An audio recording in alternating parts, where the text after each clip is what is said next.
माननीय प्रधानमंत्री नरेंद्र मोदी जी के जन्मदिन को भाजपा संगठन सेवा पखवाड़ा अभियान के रूप में मनाया। नमस्कार, आप देख रहे हैं यू न्यूज़ लाइव 24 और मैं हूं आपके साथ ज्योतिका।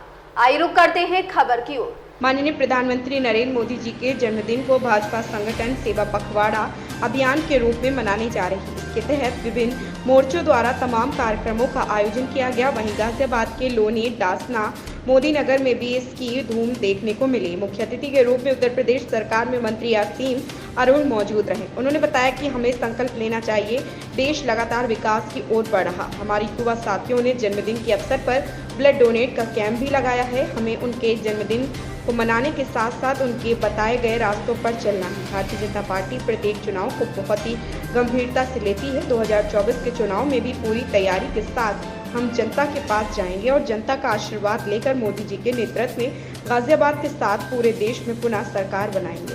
की बात है कि हम लोग अपने आदरणीय प्रधानमंत्री जी मोदी जी का जन्मदिवस मना रहे हैं और जन्मदिवस के साथ साथ ये हमारे लिए संकल्प का दिन भी है कि जो मोदी जी ने हमको प्रेरणा दी है अपने वचनों से, अपने कर्म से, गरीब कल्याण के लिए जो उन्होंने कार्य किया है, सबको साथ लेके चलने का उन्होंने जो रास्ता दिखाया है, हम सब ने भी मिलकर संकल्प लिया कि उनके जो प्रण हैं और जो पंच प्रण के रूप में उन्होंने हमें निर्देश दिए उसको हम पूरा करेंगे।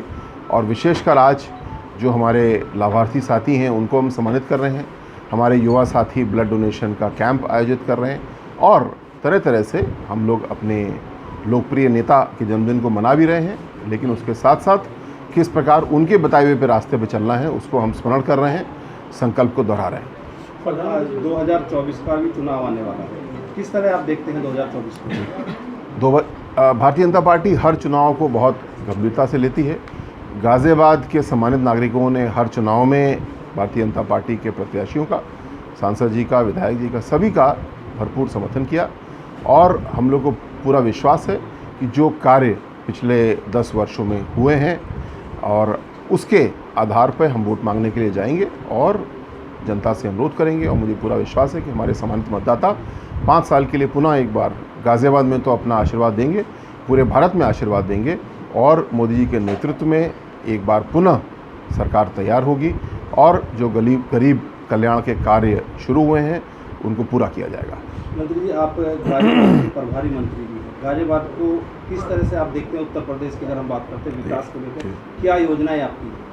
गाजियाबाद केवल भौगोलिक रूप से ही उत्तर प्रदेश का द्वार नहीं है, ये विकास की दृष्टि से भी उत्तर प्रदेश का द्वार है। और आपने देखा हाल में जो ग्लोबल इन्वेस्टमेंट समिट हुई उसमें सबसे ज़्यादा संकल्प गाजियाबाद और एनसीआर के लिए आए हैं। अब ये हमारी जिम्मेदारी है संपूर्ण प्रशासन की, सरकार की, कि जो उद्योगपति साथी अपना उद्योग विस्तार करना चाहते हैं या नए उद्योग लगाना चाहते हैं उनको तत्काल ज़मीन उपलब्ध हो जाए, उनकी जो क्लियरेंस होनी है वो सिंगल विंडो क्लियरेंस के आधार पर हो जाए और बहुत तेज़ी से ये कार्य हो रहा है। और आप देख रहे हैं कि गाजियाबाद का जो सिविक विकास है वो भी अच्छा हो रहा है, लेकिन उसका पूरे का आधार ये है कि हमारी अर्थव्यवस्था मजबूत हुई है। प्रधानमंत्री का जन्मदिन है, इस मौके पर आप लोग जनता को रिटर्न गिफ्ट दे रहे हैं, क्या कहना चाहते हैं? जी, जो रिटर्न गिफ्ट प्रधानमंत्री जी का जन्मदिन है, ये हम सब के लिए बहुत सौभाग्य की बात है। और प्रधानमंत्री जी ने शुरू से इस बात को देखा, प्रधानमंत्री बनने से पहले ही जब वो मुख्यमंत्री थे गुजरात में, तो भी सरकार क्या है, जो हम और आप टैक्स देते हैं उस पैसे को कैसे खर्च किया जाए, ये सरकार का सबसे बड़ा निर्णय होता है। प्रधानमंत्री मोदी जी का सबसे बड़ा निर्णय यही है कि जो सरकार का खजाना है वो इसलिए है कि कतार में जो अंतिम व्यक्ति है, जिसको अंत्योदय भी कहा जाता है, इस नीति पर चलते हुए हम लोग को समर्थन करना है। इसका नाम सबका साथ सबका विकास भी है, इसका नाम गरीब कल्याण भी है। अगर एनडीए की बात करें हम तो 2024 में किस तरह से आप विपक्षी गठबंधन को देखते हैं? जो विपक्षी गठबंधन है वो पूरा का पूरा एक ही बात पे आधारित है कि मोदी जी का विरोध करना है। और एनडीए का जो पूरा गठबंधन है, मोदी जी की स्वयं की जो नीतियां हैं वो सारी इस बात पे हैं कि हमको विकास करना है, विकास को आगे बढ़ाना है।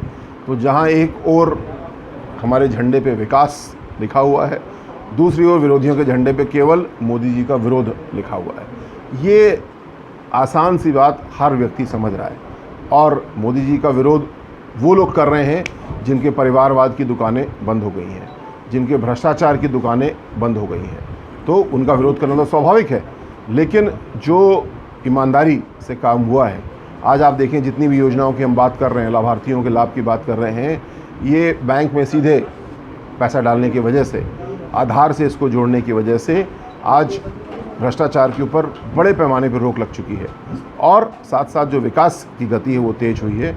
ये हर एक के सामने है। तो जो परिवारवादी पार्टियां हैं, भ्रष्टाचारी पार्टियां हैं, वो अपना जो भी नाम रख लें, जो भी रूप बदल लें, लेकिन जनता उनकी एक नहीं सुनने वाली और तेज़ी के साथ भारतीय जनता पार्टी एनडीए अगले चुनाव में भी सबका आशीर्वाद प्राप्त करेगा। प्रभारी मंत्री के रूप में आप लगातार लोन से जुड़े हुए हैं, लेकिन जिला गाजियाबाद की हमारी लोनी की सबसे बड़ी समस्या सड़क। अगर आपने देखा हो सड़कों में गड्ढे इतने हैं, जबकि सड़क परिवहन मंत्री हमारे जिला गाजियाबाद के सांसद हैं। क्या 2024 में जनता पसंद करेगी? जो सड़कों के लिए कार्य हुआ पूरे गाजियाबाद ज़िले की बात करें, उतना पहले कभी भी नहीं हुआ। और पूरे ट्रांसपोर्ट की एक बात कर लें, RRTS है, मेट्रो, हर तरीके से हम लोग ने इसको मजबूत किया, नागरिक इससे संतुष्ट हैं। जो विषय लोनी की एक सेक्शन का है, जो NHAI का सेक्शन है, उसके लिए NHAI के अधिकारियों से अभी तुरंत मेरी बात हुई है। मंत्रालय स्तर पे भी अनुरोध हम लोग तत्काल करेंगे और मुझे पूरा विश्वास है बारिश के समाप्त होते ही न सिर्फ इसके गड्ढे भरेंगे बल्कि चौड़ीकरण करेंगे और सड़क को पूरी तरीके से हम लोग मजबूत करेंगे। इस खबर में बस इतना ही। बने रहिए यू न्यूज़ लाइव 24 के साथ। लेटेस्ट अपडेट पाने के लिए हमारे चैनल यू न्यूज़ लाइव 24 को सब्सक्राइब करें, लाइक करें और साथ में बेल आइकन दबाना बिल्कुल ना भूलें।